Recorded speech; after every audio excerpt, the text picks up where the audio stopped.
All right, Tesla fam, let's go over what you need to install a Tesla wall charger at home. First, you'll need the Tesla wall connector itself, which you can purchase directly from Tesla's website. It's designed to work seamlessly with all Tesla vehicles and provides faster charging than a standard outlet.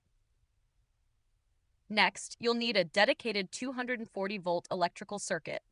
This requires professional installation by a licensed electrician. They'll ensure your home's electrical panel can support the charger and install the necessary wiring. Make sure you've got space near your parking area for the installation.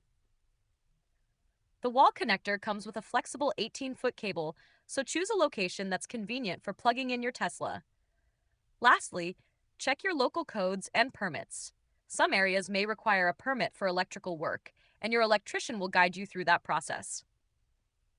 Once installed, you're all set to enjoy fast and efficient charging right from your garage. And be sure to check out the link in the description to find out ways to upgrade your ride even further.